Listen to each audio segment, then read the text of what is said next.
Olá a todos, nós estamos aqui em mais um dia de Circuito LGPD e temos a honra de ter conosco a doutora Viviane Maldonado, que vai nos brindar com mais conhecimento. Nós já tivemos no primeiro dia o Dr. Walter e a doutora Estela Aranha, e agora nós temos essa incrível profissional que vou falar aqui brevemente o currículo da senhora, que é magistrada aposentada do TJ de São Paulo, Data Protection Expert, docente, palestrante, autora de obras acadêmicas, fundadora da Next Law Academy, ou seja, uma verdadeira fera do direito digital, nos brindando com a sua presença. Muito obrigada, doutora Viviane, por estar aqui conosco.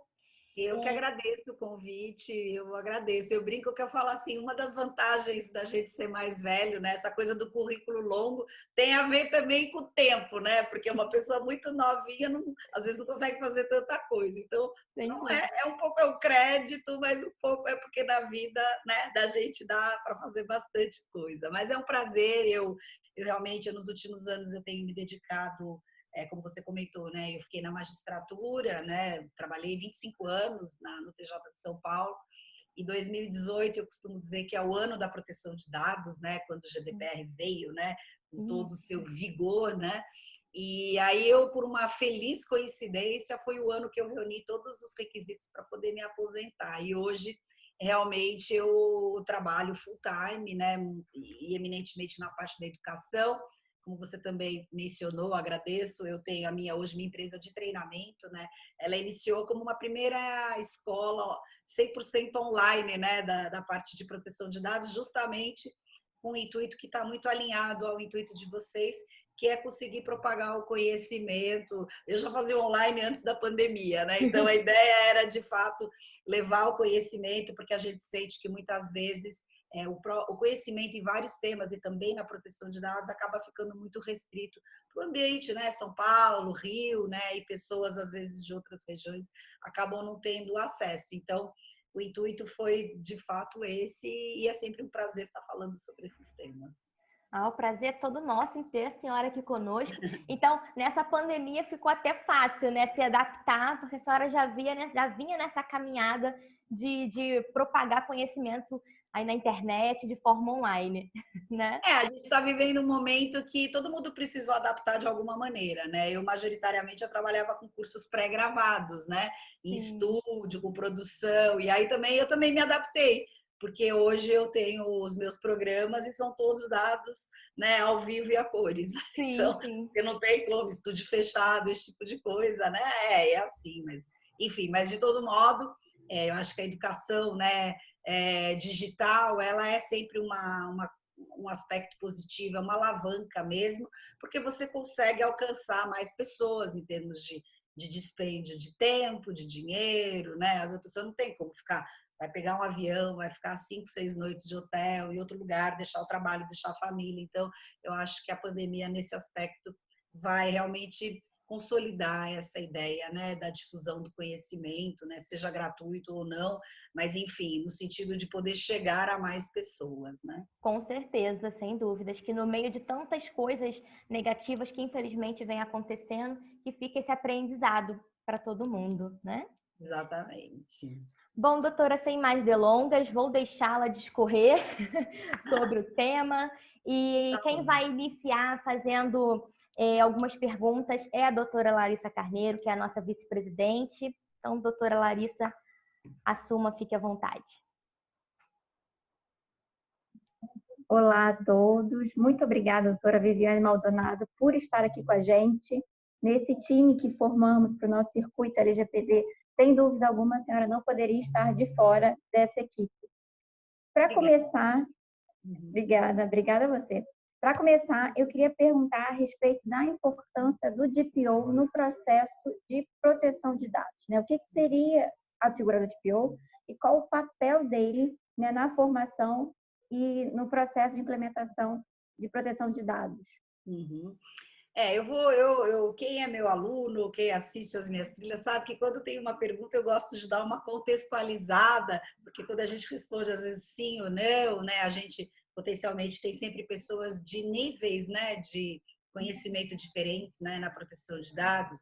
Então, eu só gostaria brevemente de lembrar o seguinte: a nossa lei, a Lei 13.709 de 2018, a famosa, né, LGPD, ela, na realidade, ela foi construída em cima da estrutura normativa do GDPR, que é o Regulamento Geral de Proteção de Dados da União Europeia, que foi aprovado em 2016 e entrou em aplicação plena em 25 de maio de 2018. E justamente já existiu o projeto, mas com a necessidade, por algumas questões específicas, como aplicação extraterritorial e necessidade de melhor alinhamento para transferências internacionais, 3 meses depois do GDPR veio a LGPD. E dos projetos que havia ali, acabou sendo, enfim, aprovado o projeto que se transformou na LGPD propriamente dita.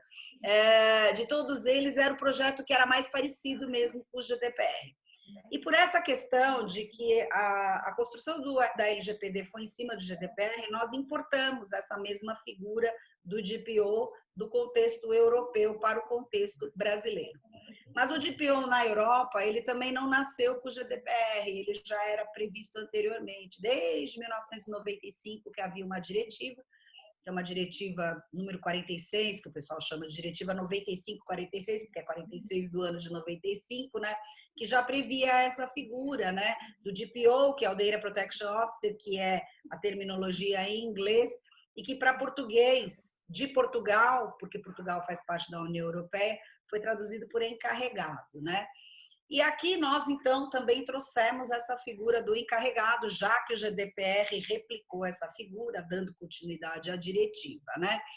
E só que assim, já fazendo só uma primeira distinção, o DPO no Brasil ele tem uma função um pouco diferente da função do GDPR, porque embora a lei geral tenha sido construída em cima dessa estrutura normativa, ela não é um copiar-colar, ela tem uma série de aspectos diferentes, né? Então, claro que o propósito aqui não é falar do contexto europeu, mas só para que todo mundo entenda da onde veio essa figura, que lá tem algumas atribuições a mais do que as atribuições que existem aqui na nossa lei. Então, veja bem, e assim, só a última contextualização. Embora tenha havido esse aproveitamento do texto, né, do GDPR para a construção do nosso sistema, o que acontece? O GDPR é gigantesco, né? Tem 2 partes enormes, uma parte de todos os considerando, que são 173 e mais 99 artigos, e o legislador lá, porque na realidade, como vale para várias jurisdições, assim entendidos os diversos países membros, né? Então, ele procurou colocar o máximo de matéria que ele conseguisse no texto normativo, para evitar justamente problemas interpretativos da França, da Itália, de Portugal, da Espanha e assim por diante. A nossa lei adotou uma outra metodologia. Qual é a diferença básica? A nossa metodologia é que a nossa lei é super curtinha e, ao invés da opção de colocar todos os conteúdos dentro da lei, se deixou muita coisa para ser definida para a futura ANPD. Nesse momento que nós estamos gravando, ainda não temos a ANPD, né? Então, veja, nesse particular, com relação ao DPO, é um caso clássico, porque lá no GDPR nós temos 3 hipóteses legais para nomeação do DPO, que eu não vou falar aqui porque não vem muito ao caso, né? Uma delas só que equivale, que é a obrigatoriedade da nomeação do encarregado ao setor público, mas lá tem outras 2 hipóteses. Aqui, o legislador optou por fazer algo diferente. Ele determinou o quê? Que, a princípio, todos os controladores precisam fazer a indicação do DPO e aí deixou para a autoridade as hipóteses de dispensa. Então, a gente acabou ficando numa situação complicada, porque como a gente não tem ainda a autoridade constituída, a gente não sabe exatamente quais serão as empresas aqui que vão precisar, de fato, fazer a indicação do DPO. Repito, lá você tem 3 hipóteses, então basta você olhar. Estou na primeira hipótese, estou na segunda, estou na terceira. Se você não tiver nenhuma, você não precisa nomear. Aqui, a única hipótese obrigatória que está na lei, e isso a autoridade não vai poder mudar, é que aqui já se sabe que o encarregado ele deverá ser nomeado pelo setor público. É obrigatório que o setor público nomeie. Mas para todo o conjunto das empresas privadas, a regra é todos precisam. Então, as pessoas tomaram um susto. Por quê? E com razão. Porque, na realidade, não há essa categorização pelo tamanho da empresa, pelo tipo de dado, pela volumetria de dados. Diz lá, a princípio sim, e aí diz abaixo. E na sequência, né, e a autoridade poderá vir a dispensar. Então, nesse momento presente, que a gente tem é uma obrigatoriedade geral e irrestrita, porque como nós não temos autoridade, nós não temos ainda as hipóteses de dispensa. E aí também já para só antes de entrar nas funções propriamente ditas, o que a gente tem na realidade é o seguinte: as empresas grandes que os projetos de adequação da LGPD, assim como o GDPR, eles demoram muito tempo, não é uma coisa que você faz em 30 dias, 60 dias. Então, as empresas aqui brasileiras, elas estão optando por utilizar os mesmos critérios que tem no GDPR, para meio que se balizar, assim, para ter uma ideia se, enfim, se vão precisar ou não, né? E aí, depois, potencialmente, se houver a dispensa, aí fica a critério da empresa manter ou não o encarregado. Claro que se ela não estiver obrigada, ela pode ter o DPO da mesma maneira, né? E, basicamente, o que faz, então, Priscila, o DPO? Né? O DPO é essa figura nova que, em uma certa medida, essa figura fica como ponto de contato entre o titular e o agente de tratamento e o controlador. É ele que vai fazer toda essa interface, né? A lei atribui aos titulares uma lista bem densa de direitos que podem ser exercidos, né?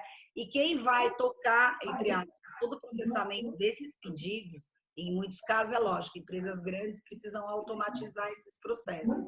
Mas quem vai fazer isso, basicamente, quem vai organizar, quem vai se responsabilizar, responsabilizar não no sentido da responsabilidade civil, mas quem está no encargo, né, de poder fazer isso e tocar essa circunstância de interface com o titular, é o encarregado, assim como também fará a interface com a própria autoridade. Então, qualquer tipo de comunicação que exista entre a autoridade e o agente de tratamento é o encarregado que vai fazer essa interconexão.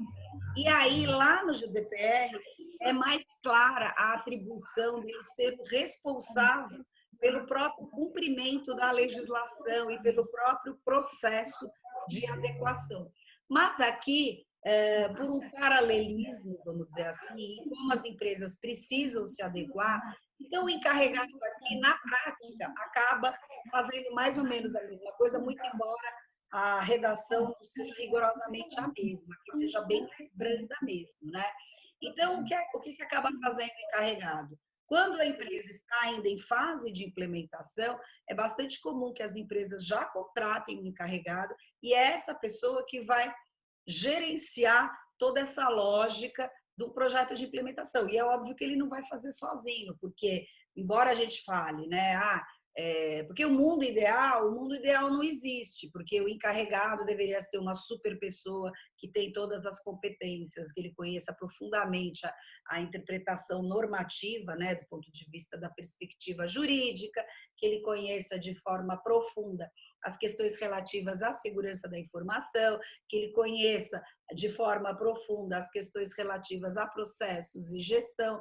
Então, sim, ele vai tem que ter um bom conhecimento nessas áreas, mas é bastante comum que o encarregado conte com uma equipe, não é uma equipe gigantesca, vai trabalhar talvez com 4, 5 pessoas de competências diversas. Ele é como um maestro que ele vai reger ali aquela orquestra dentro do projeto de implementação, né? E aí, quando o projeto é um projeto, ele tem começo, meio e fim, tem cronograma. Só que, ao final, o que acontece? A empresa precisa dar continuidade àquilo, porque não tem assim, terminei, pronto, acaba. Não existe isso, porque a própria situação dos dados, né? Os dados continuam entrando, então você tem que estar sempre naquele aspecto, né, do compliance permanente, no que se refere à manutenção de tudo aquilo que foi feito, né?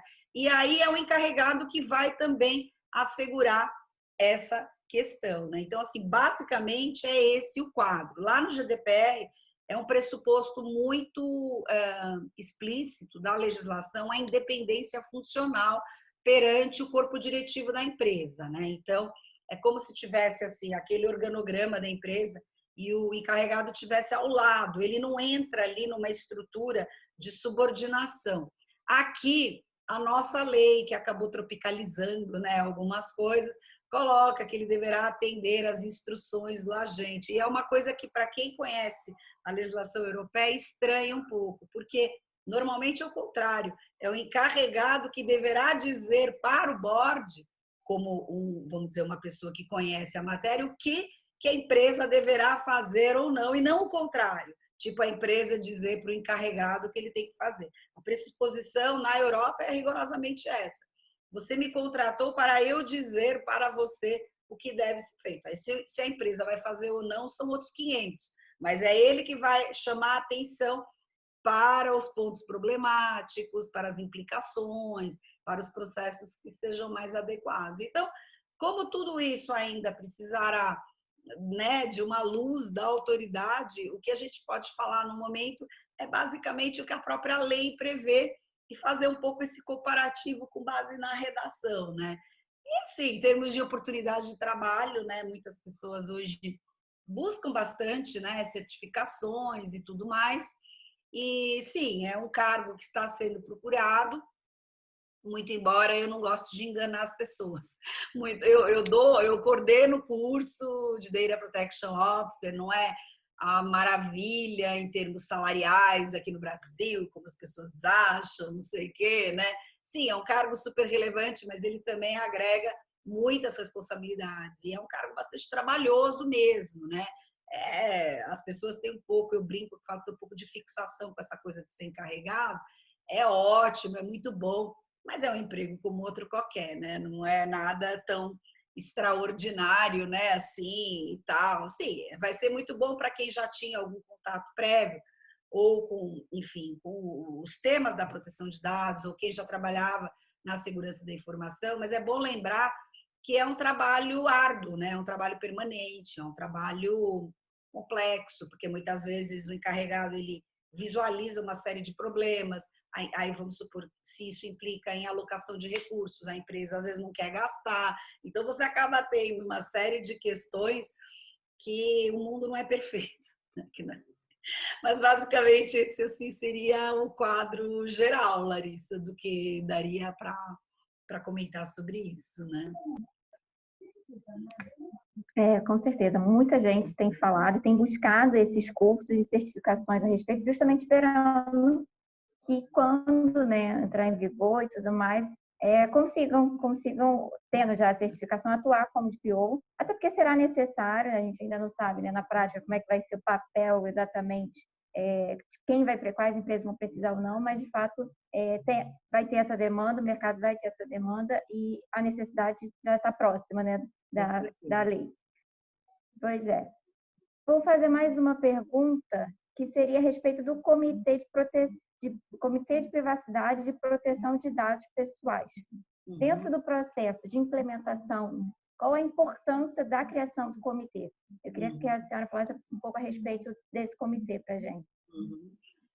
Só finalizando, realmente assim, o Brasil pelo tamanho, né, e a gente, eu volto a dizer, a gente não sabe qual vai ser o critério da dispensa, mas com certeza, porque na Europa mesmo, eu tenho até, quem tiver interesse, pode entrar no site da IAPP, que é a International Association of Privacy Professionals, quando o GDPR completou 1 ano, eles soltaram um relatório de avaliação de tudo que tinha acontecido nos primeiros 12 meses, e eles têm lá uma das abas lá do relatório, a questão justamente da quantidade de GPOs, e é uma coisa gigantesca mesmo, né? Houve um alto índice de procura, aqui também haverá, mas aqui isso não sei em que momento haverá, porque, na verdade, ainda dependeria, as empresas não vão sair correndo para contratar se elas pensarem, porque a gente não pode comparar os quadros, porque nós não tínhamos tradição aqui em proteção de dados.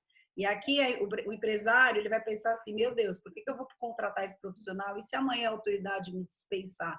Percebe como é complexo? Porque ou eu vou formar uma pessoa, vou tirar uma pessoa de uma área e colocar em outra área, e se depois eu nem precisaria ter feito isso. Então, aqui, o que a gente percebe, tirando empresas que têm uma maturidade maior ou que já atuam em cenário internacional, uma grande parte das empresas está ainda por conta de esperar muitas definições da autoridade, inclusive no que se refere ao encarregado, né?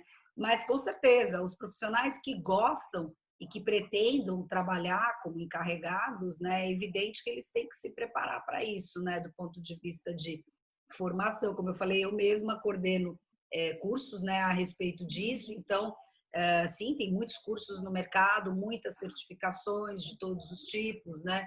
Então, claro, cada um escolhe aquela que achar melhor, mas hoje algumas empresas pedem, de fato, como a Larissa colocou, né?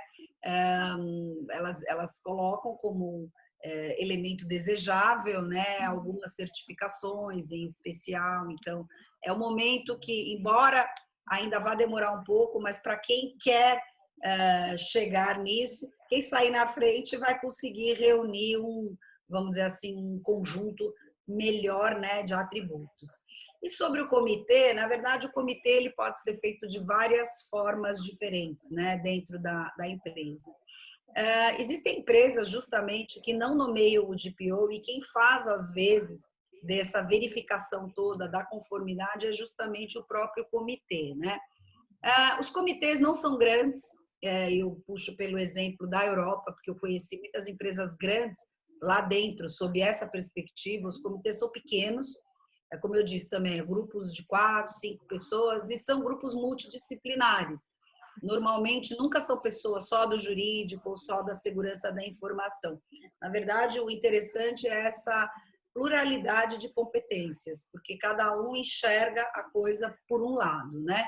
E aí você tem muitas, vamos dizer assim, formas de fazer isso dentro da empresa, né? Existem empresas que alocam definitivamente essas pessoas como um comitê, como um departamento autônomo.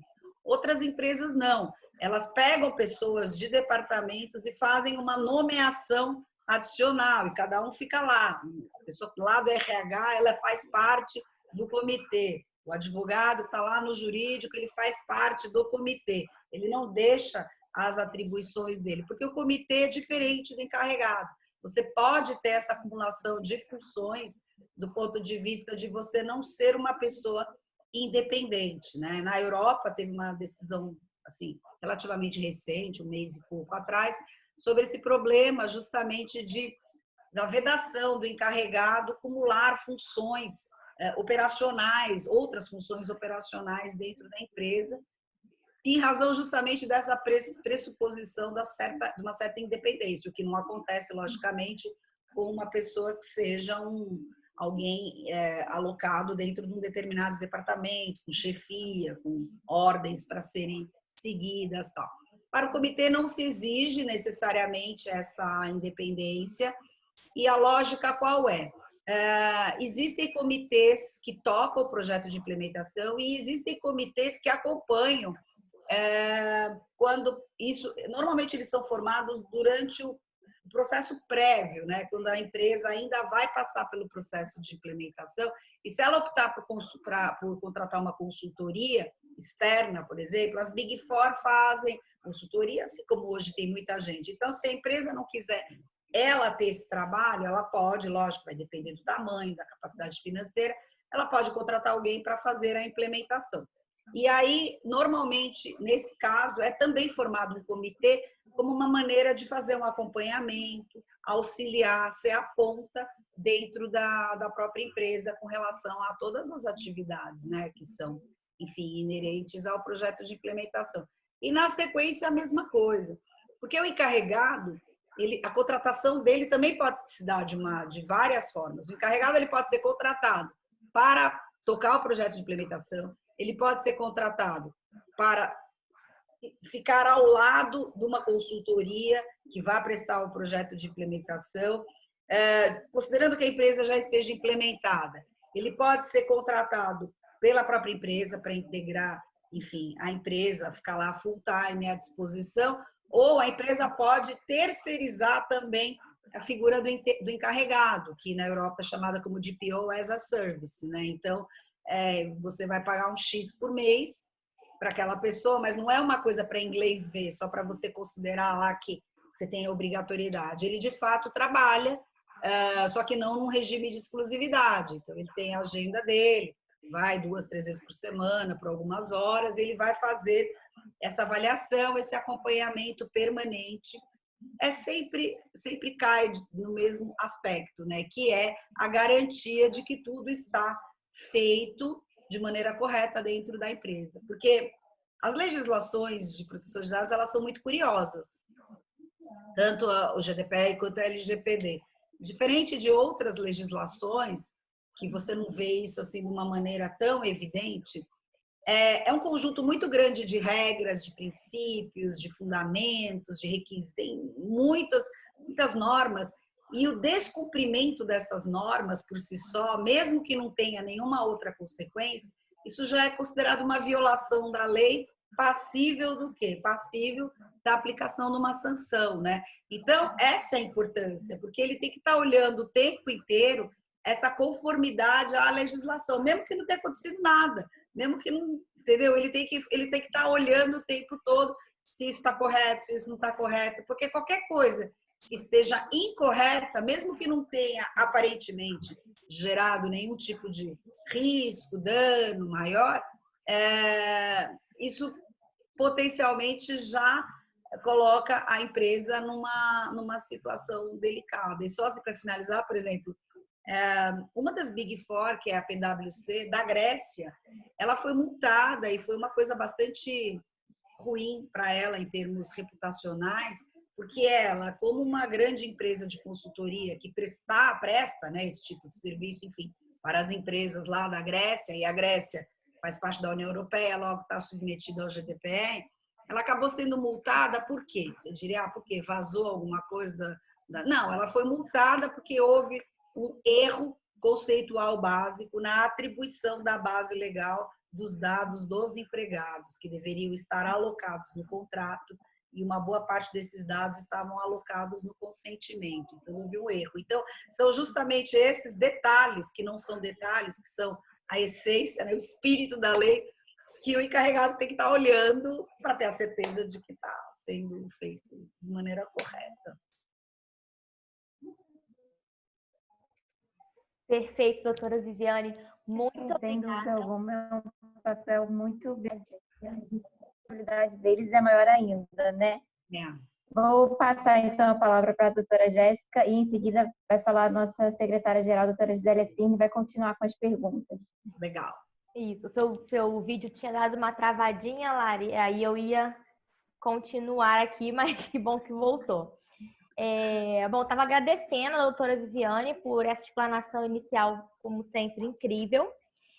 De fato, tem que se haver muito cuidado também, pelo que a senhora falou, com essa romantização da figura do DPO, né? Porque realmente a gente vê uma certa romantização. Vemos muitas pessoas falando que é um boom do momento, que é para todos estudarem, se especializarem, fazerem cursos, mas tem que ter um certo cuidado, porque o caminho não é bem por aí, né? Ainda temos, como dizem, ainda vai passar muita água por baixo aí dessa ponte, a gente tem que esperar um pouquinho para ver como que vai ser, né? Bom, então, nós vamos encerrar esse primeiro bloco e no segundo bloco, a doutora Gisélia Cirne, como a Larissa falou, vai dar continuidade às perguntas. Tá bom? Até já. Até já. Boa tarde, doutora Viviane. É um prazer muito grande tê-la conosco nesse segundo dia de circuito LGPD da nossa comissão. É um prazer muito grande e eu gostaria de dar continuidade. A senhora falou sobre essa questão da multidisciplinariedade de uma equipe, né? Porque o DPO ele pode ser interno, externo, pode haver uma equipe, pode haver apenas um DPO. Então, eu gostaria de falar a relação do compliance, porque o compliance ele é muito mais do que adequação às normas, muito mais do que adequação à ISO. Né? Então, eu gostaria de entender um pouco a função de uma pessoa de compliance dentro de uma equipe dessa, né, de conformidade dentro de uma empresa, ou se o DPO também pode acumular essa função e as soft skills que ele precisa ter em relação a isso. Uhum. Bom, obrigada, Gisélia. Vou aproveitar e falar oi aqui para a Larissa e para a Jéssica de novo. Então, bom, a sua pergunta, ela, na verdade, ela se desdobra em várias ponderações que a gente pode fazer, né? Conforme a gente comentou agora há pouco, né, o que acontece? Eu costumo dizer o seguinte, que o projeto de implementação de uma lei de proteção de dados, seja aqui ou seja em qualquer outro país, né, quem vai, por exemplo, é interessante o seguinte, isso causa muitas interpretações equivocadas por parte das empresas. Você contrata uma consultoria, vamos imaginar que seja uma empresa grande que contrate uma consultoria, vai pagar os olhos da cara pelaquela consultoria, e vamos imaginar, falando muito assim, a grosso modo, que o projeto, sei lá, vai demorar 9 meses para a sua conclusão, que é mais ou menos o prazo estimado é de 9 meses mesmo a 12 meses, é um prazo médio, a não ser que a empresa seja realmente pequena, né?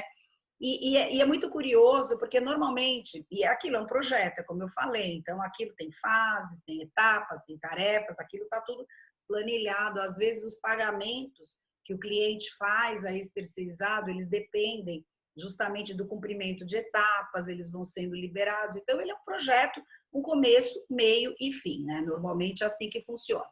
E ao final, as empresas, elas costumam apresentar um relatório, que é basicamente o quê? Um relatório de tudo que foi feito, é quase como uma prestação de contas, com detalhamento de todas as atividades que foram feitas, com apontamento das correções, dos procedimentos que foram implantados e tudo mais. E as empresas têm a tendência de achar que esse relatório, que ótimo, deixa ali, então já estou resolvida com a autoridade de proteção de dados, porque se ela me perguntar alguma coisa, tá aqui, ó, paguei essa fortuna, fez aqui, demorou 9 meses, não sei o que, não sei o que, não sei o que. E esse é um erro gravíssimo, porque justamente o compliance que a Gisélia está comentando, ele, na verdade, assim, ok, o compliance em proteção de dados, vamos dizer, ele começa no momento em que a empresa começa a perceber, né, a relevância disso num contexto maior, né? E o ponto é exatamente esse, né? E não tem como. Eu falei que eu ia dar um exemplo, que eu digo que é mais ou menos assim. Se você quiser entrar em forma, por exemplo, né, que todo mundo acha que vai ter que fazer alguma coisa depois da pandemia, ele fica, né, em casa, meio, né, sedentário, come além da conta, tal. Vamos supor, acabou a pandemia, ai que maravilha, quero entrar em forma, ótimo. Aí vamos supor que você esteja 100% comprometido com isso. Aí o que você vai fazer? Você vai se matricular numa ótima academia, vai comprar roupas maravilhosas, tênis novo, vai contratar nutricionista, talvez, né, vou contratar um personal, vou mudar minha dieta, vai preparar suas marmitas, vai fazer tudo.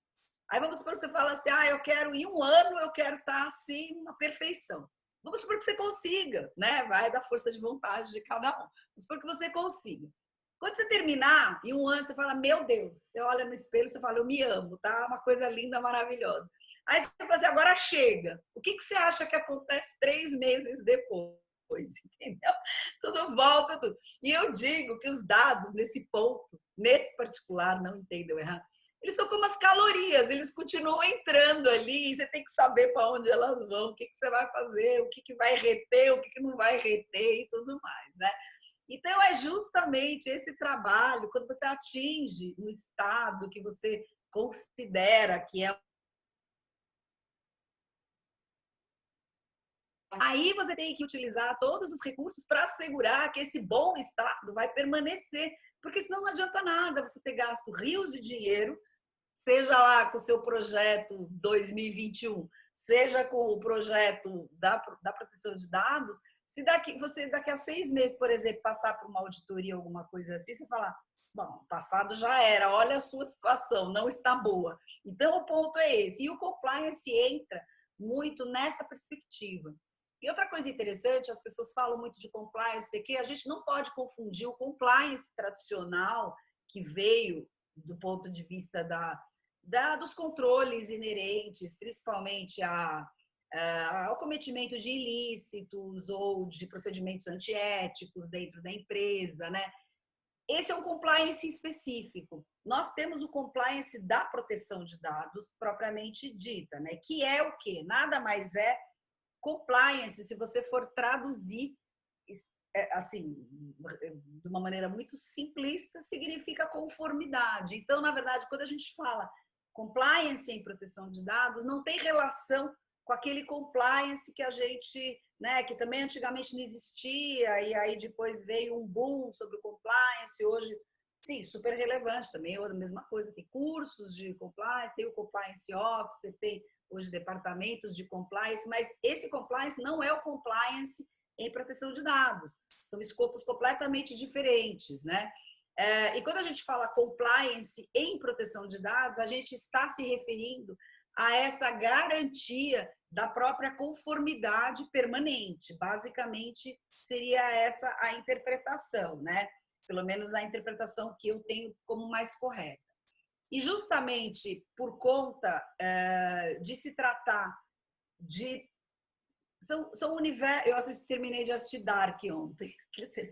São literalmente universos distintos que não se interconectam numa certa medida, que tem uma decisão recente, de junho agora, da autoridade belga, ou seja, a MPD belga, que acabou multando uma empresa em 50 mil euros, porque ela nomeou o DPO que ocupava também a função de compliance officer, né? Havia outras minúcias lá, mas e não foi a única fundamentação, mas foi uma das fundamentações. Então, a pressuposição é que a pessoa que vai ocupar o cargo do encarregado, ela basicamente ela tem que estar por conta, como se diz, entendeu? Até porque é serviço demais e em alguma medida pode sim haver porque não é o problema só do acúmulo em si de serviço. Em algumas atividades, em algumas circunstâncias, pode existir algum tipo de dificuldade, de inconsistência e até incompatibilidade. Então, por essa razão, o cenário ideal é que exista uma pessoa para cuidar da proteção de dados e outra pessoa para cuidar daquele compliance clássico, vamos dizer assim, que é o que já está incorporado, vamos dizer assim, na nossa, agora já quase tradição, né? Porque as grandes empresas hoje já utilizam, né, esse modelo de terem também grupos de compliance e tal. Quer dizer, numa certa medida, é quase que uma duplicação, mas com outro escopo. Então, a ideia é que realmente permaneça num ambiente separado, toda a lógica dos controles que devem ser verificados, de toda a questão da segurança e tudo mais, né? Então, essa é a primeira perspectiva. No Brasil, se alguém perguntar o que você acha, eu falo, não acho nada, porque não tem autoridade, não tem isso, não tem aquilo. Então, qualquer coisa que eu falar é um exercício de adivinhação. Até porque eu comentei no início, né? Embora a nossa lei tenha sido construída, de fato, né? O esqueletinho básico foi todo em cima do GDPR, mas não quer dizer que tudo seja igual e muito menos que a autoridade vai interpretar tal como as autoridades europeias interpretam. Então, por exemplo, essa autoridade multou por essa razão. Pode ser potencialmente que a autoridade brasileira não visse uma inconsistência, né? Agora, verdade seja dita que, tanto do ponto de vista prático, quanto do ponto de vista de uma cautela, e justamente por essa incerteza de você nunca saber o que a autoridade brasileira vai pensar a respeito, quando me perguntam no tema A, tema B, tema C, o que eu faço? A ou B? Eu falo, sempre utilize o critério mais conservador. O critério mais conservador é o critério mais protetivo para você, ou seja, seja menos ousado, corra menos riscos, né? Então, se for para te responder alguma coisa, eu diria isso, né? A princípio, evite, porque se potencialmente depois a autoridade vier a entender, e eu digo, a minha opinião nesse ponto não vale absolutamente nada. Por quê? A única coisa que eu posso dizer, isso vale não corra riscos desnecessários, porque a gente não tem nem os nomes das pessoas que comporão a autoridade. Como eu conheço muita gente, se eu soubesse já das pessoas, eu poderia fazer um exercício, uma previsão. Uma previsão, porque eu falo, olha, eu conheço essa pessoa, já conversamos sobre isso, já assisti palestra, já li. Mas como não tem as pessoas, pode ser todo tipo de pessoa, pode até serem pessoas não técnicas, que é o que a gente não espera. Então, não há possibilidade de fazer nenhum exercício, na minha opinião. Eu não faço, eu dou muitas aulas todos os dias e os alunos perguntam. Eu falo, eu não preciso fazer previsão, não tem como, não tenho base para fazer previsão. Eu não sei quais são os critérios de nomeação dos integrantes, porque hoje, só para as pessoas não se confundirem, tem alguns nomes, né, que, enfim, que são conhecidos, como Fabrício, Danilo, Fernando, tal, que estão indicados, mas essas pessoas não compõem a diretoria.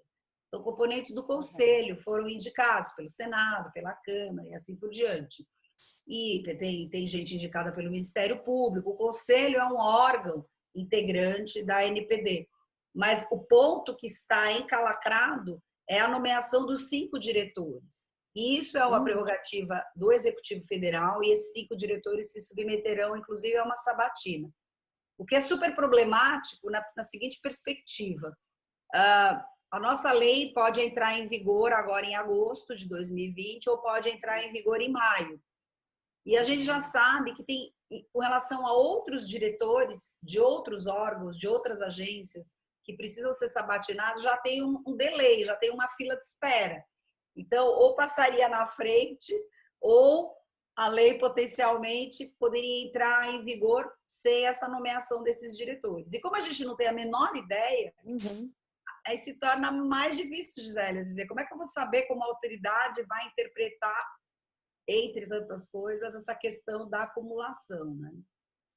É verdade, professora, porque nessa questão de nós ainda não termos nem esse tipo de previsão, fica realmente muito difícil, né? Qualquer cenário agora, a pessoa dá qualquer característica de vai ser de uma maneira ou vai ser de outra.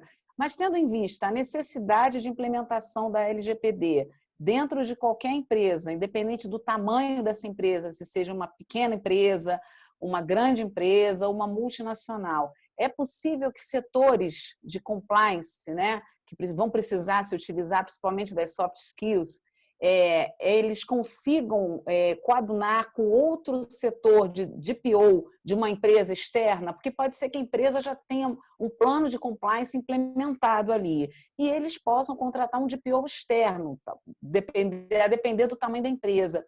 A senhora acha que é possível que esses dois órgãos, não diga órgãos, esses dois departamentos conseguissem dialogar? Quais seriam as necessidades ou as características desses profissionais para que não haja um choque entre uma pessoa que só trata daquele tipo de compliance, o mais conhecido, o mais usual, com um profissional de DPO que já entende compliance de outra forma, professora? Eu entendo como não muito funcional esse modelo, sabe? Eu acho que é mais funcional dentro até do que eu conversei com a Larissa antes, é mais funcional nessa perspectiva que você tem um comitê por tema mesmo, né? Um comitê específico da proteção de dados para fazer essa interface com esse terceirizado, no caso, como você está colocando, caso a empresa, vamos dizer, pretenda, enfim, contratar, se ela tiver recursos, porque aí até mais barato, né? Porque, na verdade, assim, depende, né? Mas depende do quanto a empresa... Pode ser um terceiro que seja com exclusividade, pode ser um terceiro com... Quer dizer, aí é uma questão mesmo comercial, a bem dizer, né? As empresas maiores, vamos colocar assim para tirar qualquer dúvida do pessoal que está nos ouvindo. As empresas maiores, em razão de uma demanda de serviço, elas vão optar por trazer uma pessoa para dentro, claro, como uma pessoa que está lá full time à disposição da empresa, né? Então, esse é o modelo que é usado por 99,9% das empresas maiores. Elas querem alguém ali à disposição 24 horas por dia. Então, você só vai conseguir isso se for uma pessoa que faça parte do seu quadro, em alguma medida. Não tem outra maneira, né? Agora, não descarta-se, como a gente já comentou, né? a questão da possibilidade de você contratar uma pessoa de fora. Isso acaba sendo muito bem aproveitado para empresas menores, que têm uma demanda menor e têm recursos também mais limitados. Então, em vez de você pagar um X, vamos imaginar um salário X, que talvez fique muito pesado para uma empresa pequena, então ela vai fazer uma contratação por um valor, sei lá, talvez um terço daquele, e aí, lógico que também aquela pessoa não vai ficar submetida a full time ali, e aí é aquilo que eu comentei, ela vai ter um cronograma de trabalho, ela vai ter as rotinas dela, vai lá 2 vezes por semana, vai ter a demanda é menor, né? Agora, por um lado, pode até, assim, na verdade tem essa terceira opção que não é muito comum, mas acontece também, de você ter um completo terceirizado para trabalhar full time para você. Basicamente é isso, né? Mas na prática não dá muita diferença, porque essa pessoa, se ela vai ficar full time ali, vai falar, ela pode fazer outra coisa, trabalhar por outra, mas não vai sobrar tempo na prática. Então ele vai acabar cobrando a mesma coisa do que, eu digo, para a empresa não tem muita vantagem você ter um terceirizado full time para você. Então eu estou falando de comportamento, não tem certo nem errado, cada um faz como quiser. Não vejo muita vantagem você terceirizar quando você pode, pelo mesmo valor, trazer uma pessoa para dentro da empresa. Se eu fosse escolher dentro de um cenário de uma empresa grande, eu diria contrata, que eu acho que é mais funcional para ela ter uma interação melhor com as pessoas, para ela conhecer com mais profundidade todos os processos. Quem está dentro tem uma profundidade que quem está fora dificilmente vai... Sabe quem respira a empresa? Quando você trabalha numa empresa, já você olha até a cara da pessoa, você já sabe o que ela vai dizer. Porque você conhece tudo, você mora ali, você almoça com aquelas pessoas, você toma café com aquelas pessoas, você acaba tendo essa proximidade. E essa proximidade ela é muito favorável para esses temas de proteção de dados. E por que ela é favorável? Porque diferente de outras áreas das empresas, por exemplo, suponhamos que você trabalhe num RH, ok. Suponhamos que você seja uma pessoa assim, antissocial, você fala, não quero ver a cara de ninguém, quero chegar, fazer minhas coisas e ir embora. Você não necessariamente vai ter que lidar com outras áreas. Você chega lá, faz seu trabalho e vai embora. Assim como qualquer outra área. Só que a proteção de dados não é assim. Você tem que estar em todas as áreas. Então, já para começar, você tem um lado que muitas vezes não é considerado pelas pessoas, que é esse próprio relacionamento pessoal que existe. Por isso que muitas vezes você trazer a pessoa para dentro aproxima. E outra coisa, tem um lado psicológico interessante. Quando você tem uma pessoa de fora, e como as atividades que essa pessoa de fora vai cumprir dependem da boa vontade, por exemplo, responder questionários e tudo mais, costuma haver uma certa resistência. No seguinte, você vai falar, meu Deus do céu, eu estou aqui dentro, vem essa pessoa de fora que não sabe patavina da empresa, vai me pedir isso, vai me pedir aquilo. Então, tem esse lado. E tudo que eu estou falando não é nada assim, é que eu sou muito informal na maneira de falar, mas não é nada tipo bobagem, vamos dizer. Isso impacta diretamente o sucesso dos projetos de implementação. Eu fiquei 11 meses no escritório em Portugal e era muito interessante pelo seguinte, eu acompanhava assim, né, até um certo ponto algumas coisas e, por exemplo, o que acabava acontecendo em muitas situações, no projeto de implementação, você trabalha com questionários que têm que ser preenchidos com informações para depois esse consultor, que pode ser o DPO ou não, enfim, não importa, nessa lógica. Ele vai ter que dar conta de colocar as coisas nos eixos, né? Isso impactava até a receita de quem ia receber, porque era tão problemático, porque as pessoas não entregavam, e às vezes os pagamentos, como eu comentei, estavam atrelados à entrega de serviço. Então, não é bom para a empresa que está pagando, tudo bem, ela não está desembolsando, mas o projeto que era 9 meses já virou 12 meses, já virou 14 meses, e não é bom para o outro lado, que acaba não tendo essa proximidade, e isso gera, assim, é bastante comum no ambiente empresarial, não é necessariamente aquele cenário cor-de-rosa, pode até ser, né? Mas as pessoas normalmente estão sobrecarregadas, estão cansadas, já têm as coisas que elas têm que fazer, vão ter que acrescentar algo a pedido de um cara que elas nunca viram, percebe? Então, é muito complicado isso no ponto de vista prático na gestão de pessoas, vamos falar assim, né? Que é uma sutileza, mas é uma sutileza que faz toda a diferença, quando você consegue contar com a boa vontade, com o engajamento, e por isso, por exemplo, toda a lógica do DPO, da fase inicial, dessa questão da cultura da proteção de dados, normalmente passa pelo engajamento de todas as pessoas, porque o agente de tratamento, ou seja, a empresa, ela é uma abstração. A empresa é feita de pessoas, são as pessoas que têm que saber os seus papéis dentro da proteção de dados, né? Então, essa é que é a questão. Então, eu acho, para falar assim objetivamente, não existe nada na lei, né? Mas eu não acho muito funcional, porque eu vejo as competências do compliance bem distantes das competências da proteção de dados. Eu vejo como competências.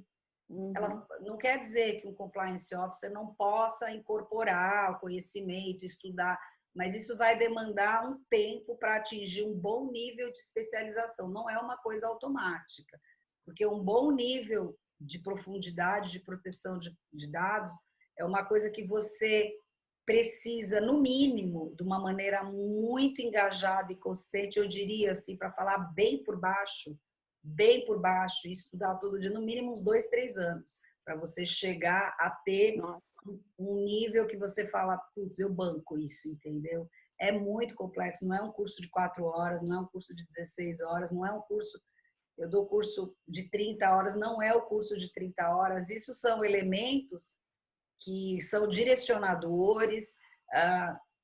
O nosso papel como professor é tirar as dúvidas, é esclarecer, mas é também indicar tudo aquilo que precisa ser, a lição de casa que tem que ser feita por todos.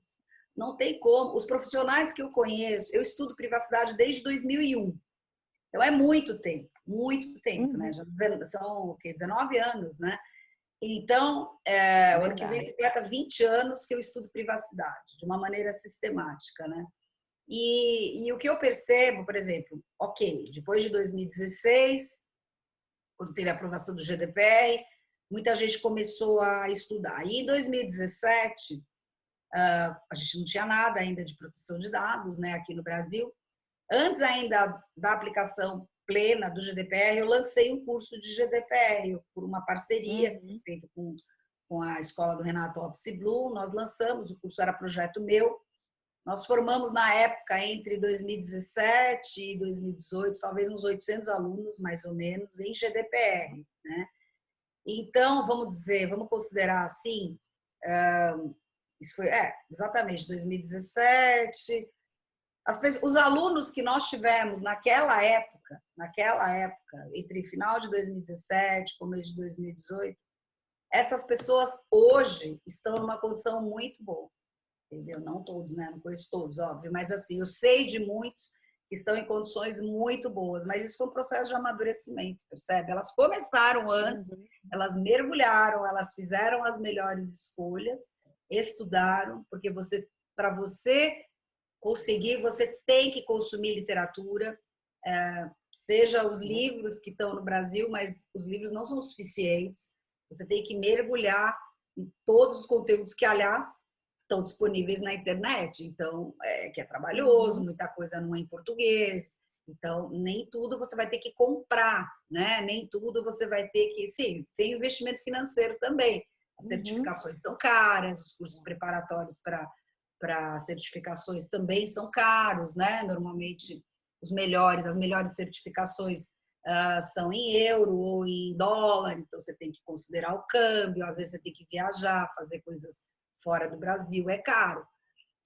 Esse investimento vale a pena, mas é o que eu digo, o resultado não vem em um mês. Não. Uma pessoa que chega e fala assim, eu quero me tornar profissional de proteção de dados em 2 meses, não vai acontecer, é impossível, não dá tempo, porque é uma questão de tempo de tudo aquilo que você precisaria cobrir, mais as competências, além das competências legais, as competências todas da própria segurança da informação, o management dentro da proteção de dados, a gestão de processos. Como que a pessoa vai fazer isso em 2, 3 meses, se tornar um profissional completo?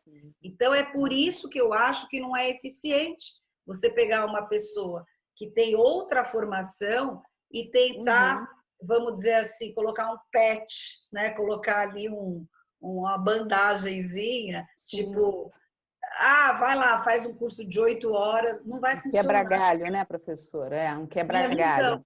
é porque é muito complexo e a gente vai passar por ainda muito amadurecimento, mas a gente já tem Muitas questões fases. Né? muito complexas. Por exemplo, eu vejo como um dos maiores problemas, e são pouquíssimas pessoas que falam isso, pouquíssimas mesmo, o problema do exercício dos direitos dos titulares, né? Que isso você tem prazo para responder, se você não tem os fluxos determinados, se você não tem os canais certos, se você não desenhou tudo para a empresa, fica muito Como difícil você atender. Esses titulares, mesmo que você considere agora que as sanções virão só lá para agosto de 2021, esses titulares, a partir da vigência da lei, repito, que pode acontecer em agosto, como pode acontecer em maio, eles irão à justiça. O advogado que vai responder a uma contestação, ele também tem que conhecer proteção de dados. Ele não pode ser um cara do contencioso geral, não vai funcionar. Não vai funcionar. Então, são competentes. E também não é pegar e falar assim, entrou uma ação de LGPD, pega a lei, não vai funcionar. Então, é assim, eu acho que o trabalho que vocês estão fazendo é incrível, porque e muita gente fala, você fala todo dia de proteção de dados, eu tenho podcast, todo dia eu entro para responder dúvida, dou meus cursos, lógico, também, mas assim, eu faço isso 24 horas por dia, que é o máximo que eu consigo, né? Mais do que isso não teria como. Mas assim, eu sei que outras pessoas também fazem, talvez não com tanta intensidade, né? Que eu sou meio freak assim com isso, mas porque eu tento mesmo, de fato, ajudar as pessoas a elas entenderem que eu que estudo há 19 anos, eu continuo estudando todos os dias, porque o tempo que eu não estou dando aula, eu estou estudando. Eu estou lendo as decisões europeias novas, o que está acontecendo lá. Por exemplo, agora com a questão do Covid, surgiram muitas questões que não eram previsíveis do ponto de vista da proteção de dados. As questões de contact tracing, as questões das medições indiscriminadas de temperaturas, como isso se dá dentro do ambiente, do contexto laboral, né, de trabalho. Então, hoje tem uma série de statements novos das autoridades, tem decisões judiciais novas, tem decisões de autoridades novas, então eu estou estudando todo dia. Então, quando alguém me perguntar no caso específico, como você sabe? Tipo, porque eu estou estudando, porque aconteceu semana passada. Então, se eu sei, é porque eu continuei estudando. Eu não parei lá 5 anos atrás, percebe? Então, é assim, é um trabalho... Mas tem que ser... Eu vou dizer uma coisa, Gisélia. Para a pessoa ir bem na proteção de dados, e tem muitas pessoas que vão, você tem que ser literalmente um apaixonado obsessivo. Essa é a questão. Aquela pessoa É verdade. que está aproveitando a ondinha, porque essa pessoa, eu consigo enxergar, sabe, assim, o triunfo e a queda. Tipo, não vai funcionar, não vai. Você tem que gostar, você tem que amar aquilo.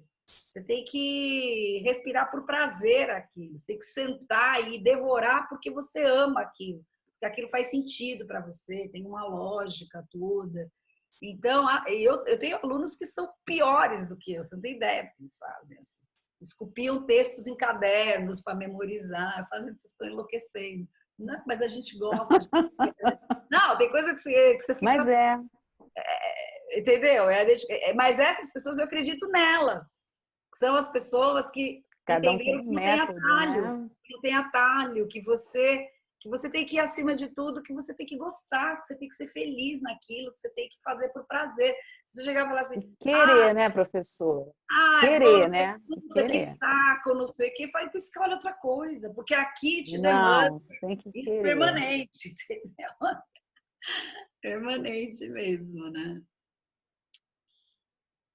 Eu vejo que a proteção de dados, né, para quem gosta, a questão hoje do direito digital é para quem se apaixonou, né? A nossa comissão é a primeira comissão de direito digital do Rio de Janeiro, né? A formação original da diretoria foi a doutora Jéssica Soares, Larissa Carneiro e a doutora Rafaela Marques, que depois, por causa de outro projeto, eu a substituí na questão da secretaria.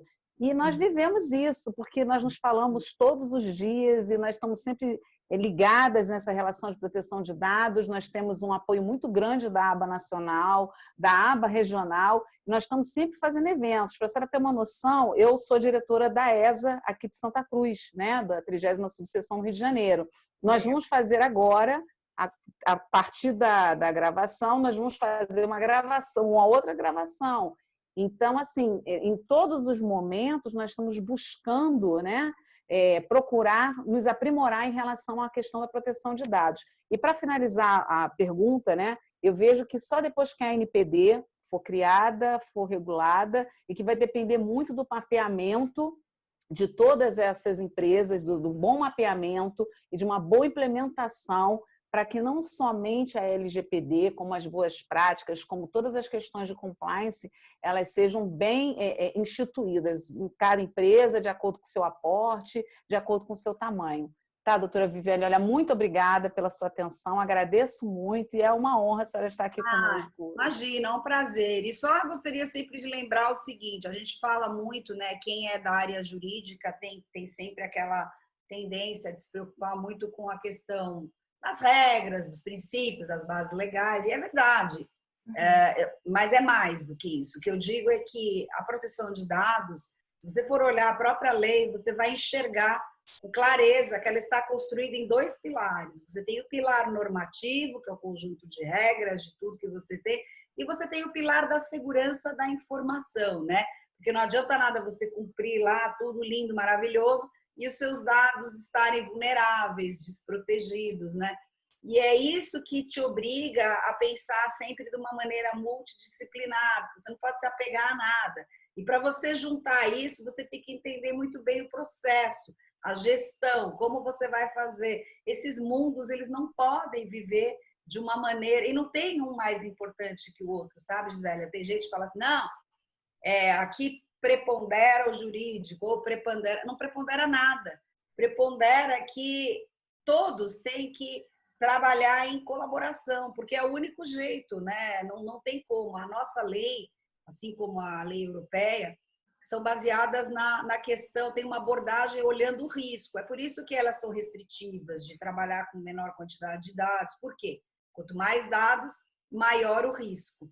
E o risco afronta o quê? Afronta a própria proteção do dado. Então, toda a lógica é construída em cima disso. É sempre o menos, é sempre a maneira mais correta. E a segurança, né, que é essencial. Então, acaba sendo muito bonito ver, porque, como a gente estava falando, existe o encarregado? Existe, mas eu já sempre uso uma frase, mas a oportunidade de carreira, ela é muito além do DPO, ela é muito além, porque você não precisa necessariamente ser um encarregado para estar completamente mergulhado na proteção de dados. Ela se desdobra em múltiplas facetas, porque serão equipes, serão atividades individuais que vão construir todo esse conjunto mesmo, né? Então, deixo meu muito obrigada para vocês. Perfeito, doutora Viviane. Nossa, nós que agradecemos. Realmente foi incrível, incrível. Eu tenho certeza que todos que estão nos assistindo acharam brilhante, está todo mundo assim encantado com as suas palavras.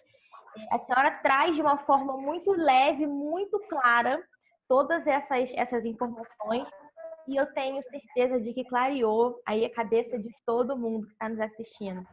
Eu reforço que é uma grandíssima honra para nós tê-la conosco. Em nome de toda a comissão, eu quero agradecê-la por disponibilizar o seu tempo, que nós sabemos que é super apertado, mas é realmente um grande presente. Foi um grande presente para nós. Foi um prazer, sempre que precisarem, eu tentarei estar presente, tá bom?